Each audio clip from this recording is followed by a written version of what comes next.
T-minus 10, 9, 8, 7, 6, 5, 4. We've gone for main engine start. We have... From its first flight in 1981 till its final landing in 2011, the Space Shuttle was the backbone of the American space program. Built upon the experience gained from Apollo, and with the goal of making a reusable spacecraft, NASA accomplished a feat that most thought was impossible. 5 complete shuttle systems were built and completed 135 missions to low Earth orbit. They conducted science experiments, deployed and fixed the Hubble Space Telescope, and helped to build the International Space Station, which is in healthy operation still. Using Kerbal Space Program, we'll take a deep dive into each mission, looking at the crew, payload, and mission objectives. Join us on this walk through history. And hey, you just might learn something. I'm Sears JT, and this is Project STS.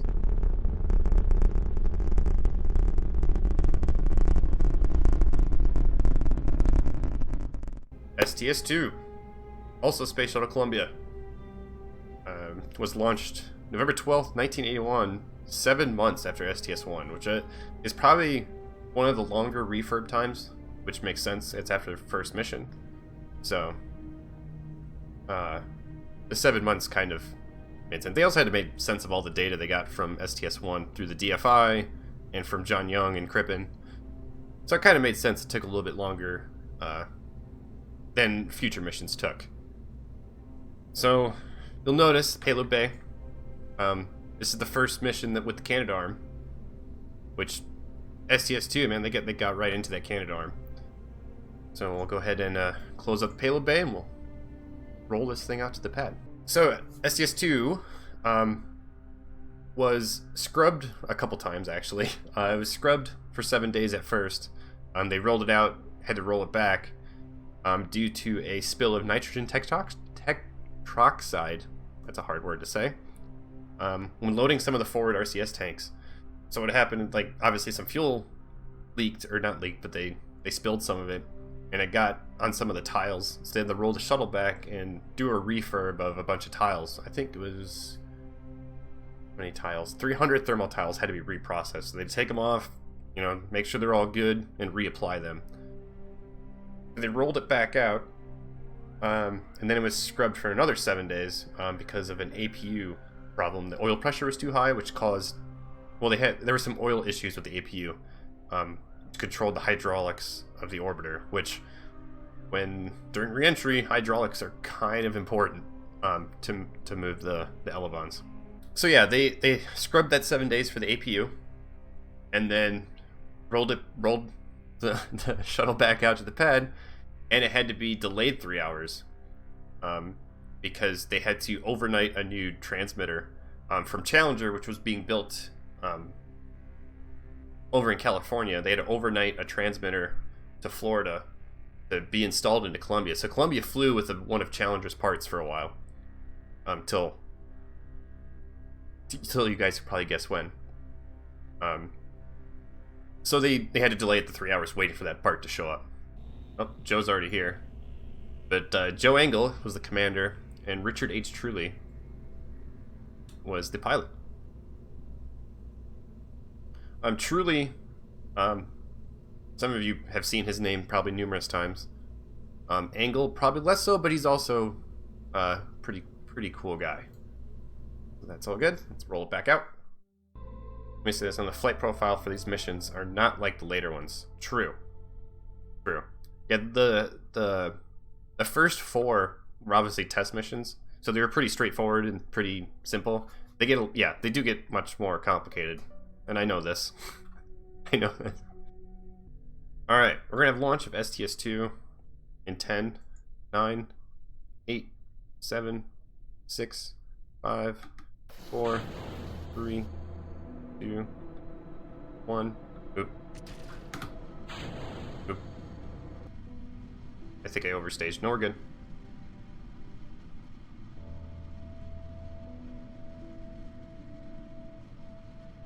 And the shuttle didn't do this as well. The pulling back to fix prograde.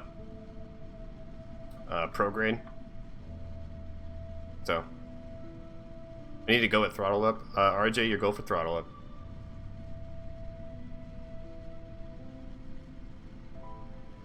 So I'll talk about some of the orbital parameters for this mission as it going up here. Okay. Let's back up. So yeah, STS-2 flew to a perigee of 138 miles and an apogee of 144, which I did notice in the first 4 missions. They slowly got more, or less and less eccentric as the missions went on. STS-4 was actually a pretty circular orbit, considering, or in comparison to the first 3. It was a mission duration of 2 days, which is, it was almost the exact same duration of as STS-1. It was fairly close. Okay. SRB flameout, SRB sub. Snackless, low key. The steady burnout on the SRBs. Great. That little touch is fantastic. I love it.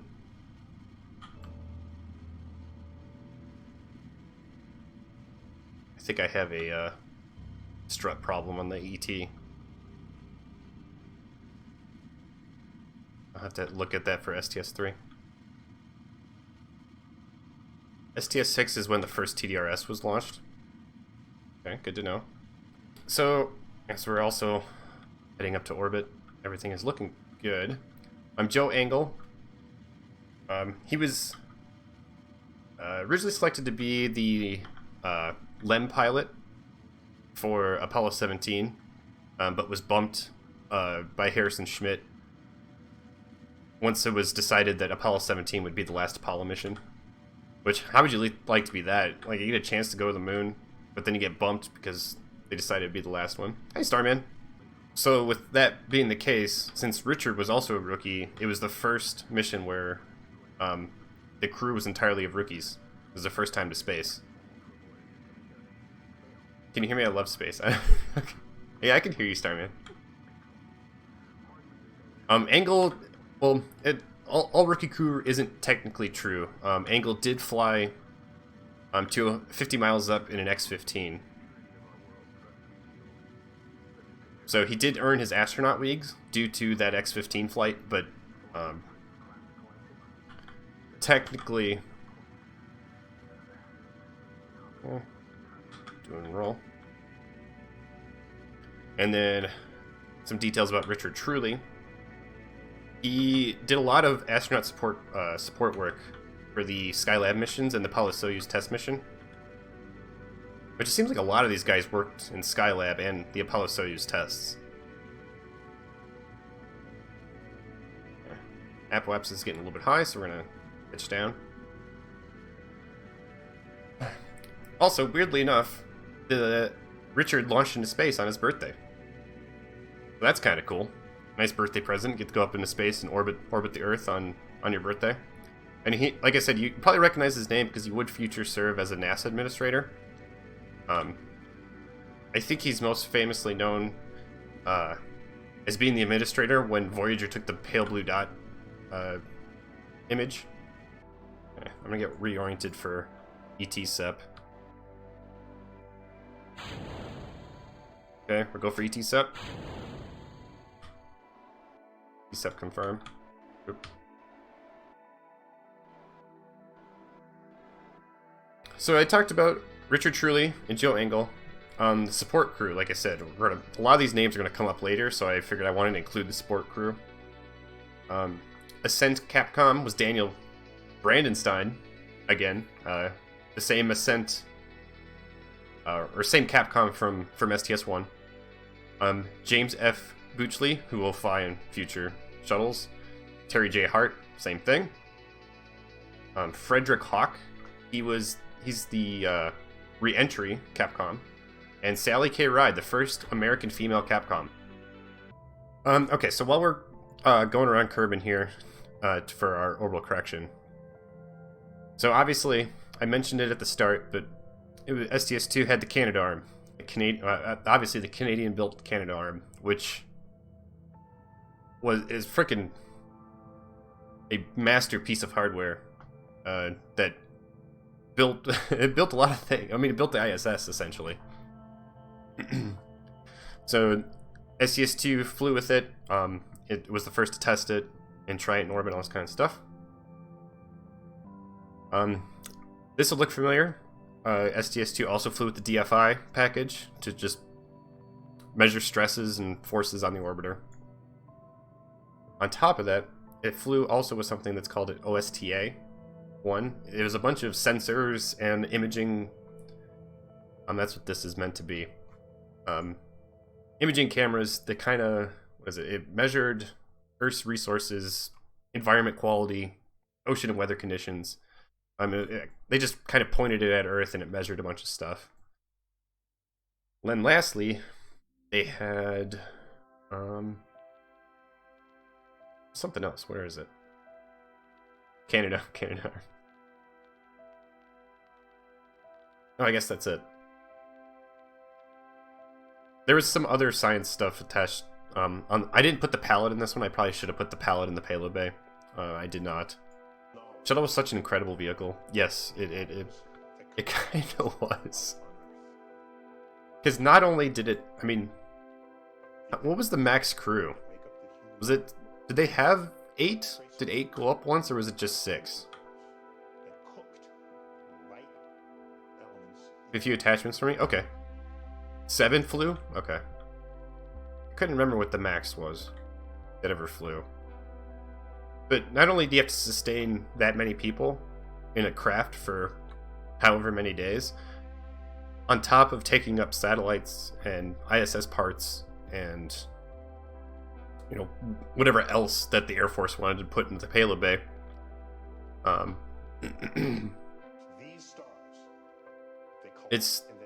and on top of it, to come back, land, and go back up. It's nuts. It's freaking nuts.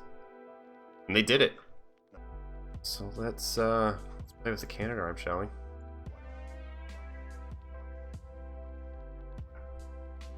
I'm pretty sure that all they did was move it around. I didn't dig into STS-2 quite as much. But by digging into it quite as much, I mean, I didn't watch a lot of the testing videos and stuff like that of what they did in orbit. So that's kind of on me. Still docked. Oh, wait, no, I'm robotics. Stuff locks. But we'll be using this thing quite a bit later on, for sure. I love the Canadarm. It's probably my favorite piece of hardware on the shuttle. Still a noob playing with the Canadarm. They would not put me up in the shuttle.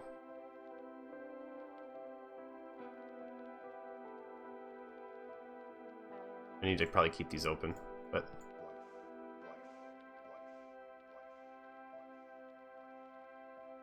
And then once we get into STS-3, they actually put something on this, kind of moved it around and played with it. So there's some other details I wanted to share. So it being STS-2 and it being Space Shuttle Columbia, it was the first crewed space vehicle that reflew with a different crew. I didn't write down what the other one was. They specifically said with the second crew. I don't know if that means it's the first crewed space vehicle to fly again regardless, or not. I didn't write down what that craft was. I probably should have researched that. That's on me. There's also a cool thing that happened on re-entry with this, which we'll get into once we get to re-entry. During the mission, Mission Control was visited by Ronald Reagan. He wanted to do it during STS-1, but due to that assassination attempt, he couldn't do it. But he came down on STS-2. He'll come up again in STS-4, obviously. What was the other thing? Oh, this is relating to the Canadarm too. The mission was supposed to last 5 days, but to fully test the Canadarm, they wanted several hour tests every single day of the Canadarm, but unfortunately they had to cut it short because one of the fuel cells on the orbiter broke and stopped producing electricity and drinkable water, which, when you have people on board, water is kind of important, and so is electricity. So they had to cut it down to 2 days. Which makes its duration almost exactly the same as STS-1, even more impressive. The fact that it's like within a couple minutes, I think, of their mission durations. And it's the last you'll see of the white external tank. I mentioned it during STS-1, but they painted them white for aesthetic reasons, and they stopped doing that after STS-2 to save weight, like 600 pounds worth of paint weight that was unnecessary. So it's the last time you'll see the white external tank. Okay, the other notes I have are regarding reentry and mission objectives, so we'll talk about that once we get back down on the ground and during reentry. The mission profiles do become, as I mentioned before, much more involved and a little more interesting too as missions go on. And so just moving the arm around is a little bit more than what STS-1 did, but still not quite as exciting as some of the later missions. And while I'm doing this burn, referring to the STS mission numbering, it jumps around a lot. It doesn't go in numerical order, which I didn't know at first. Looking at it, I was like, wait, why is these STS-51s like come out of nowhere? STS 1 through 4, 5, 6, 7, 8, 9. So it goes all the way numerical order up to 9. And then STS-41 is the next mission after that.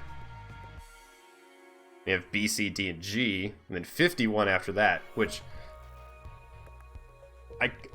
I kind of understood some of their numbering.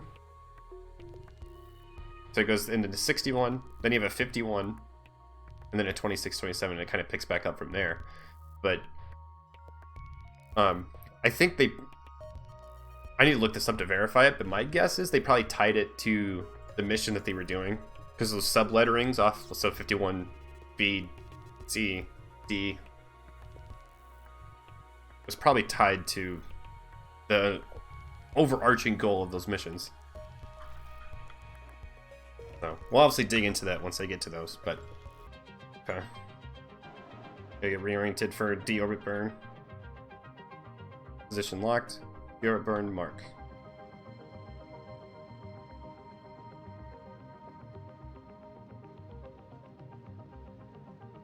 And get backjab assistance open now.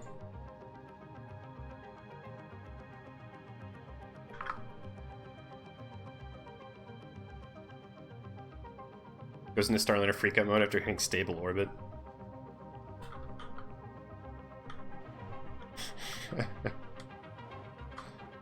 Or Starliner.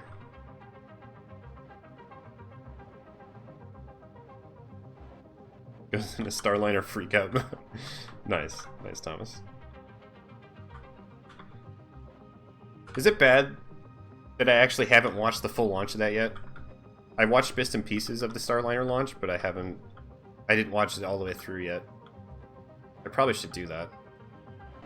So while we're coming in for re-entry, I didn't know this until just recently, but STS-2 was flown pretty much manually from OMS firing, for deorbit, all the way down to landing.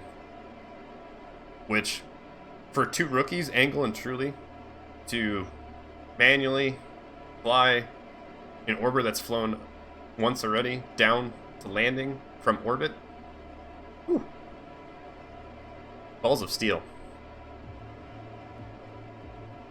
They did it flawlessly too. Well, not perfectly flawlessly, but they did a really freaking good job. See, for the OFT, they had a problem getting sent in. True. And last but not my last couple notes here, they achieved 90% of their mission objectives. Just because, like I mentioned before, they had cut it down to 2 days from the proposed 5 days for fully testing the Canadarm. But since it got cut short, they had to cut out some mission objectives. And then, other than that, they didn't lose any tiles off the orbiter, and only 12 were damaged, which is a surprisingly low number. Alright. Fuel dump complete. Coming up on re-entry, which we're a lot lighter now. So this thing's gonna not... I don't think we're undershooting this time. One question for you guys that I don't know the answer to, and I didn't research it, which I probably should. Oh, we're gonna undershoot, actually. Whoops. Did all of the shuttles during re-entry, did they all do S-turns? Or was it only some of them?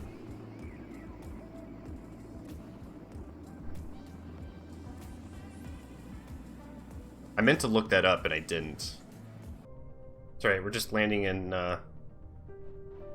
the salt lake beds of White Sands or something. Salt lake beds, no.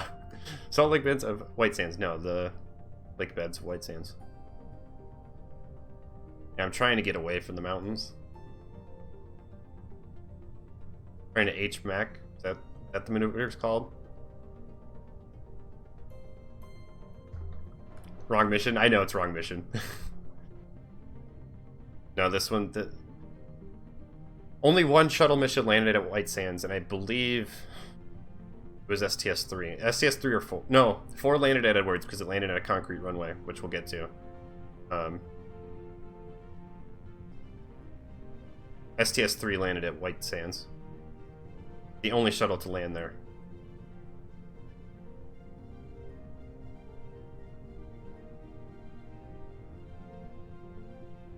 STS-3 is White Sands? Yeah. Because Edwards, well, we'll get into it when on STS-3 for the next one.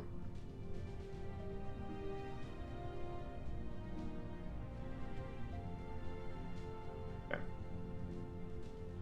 That'd be cool if it was like a salt flat. Oh, the desert. Well, I mean, you got a runway over there at the desert airfield. For STS-3, we should probably land out there at the desert airfield. Trying to go in between these two hills here.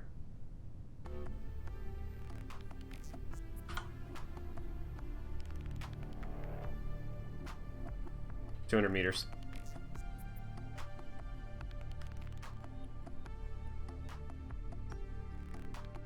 $100 meters. 60, 50. Oh, 40.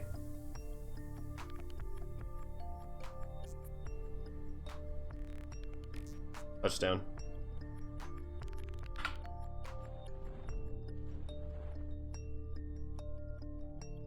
Touchdown. Well, I landed it. I'll consider that somewhat a success. Not at KSC, obviously, but that's STS-2.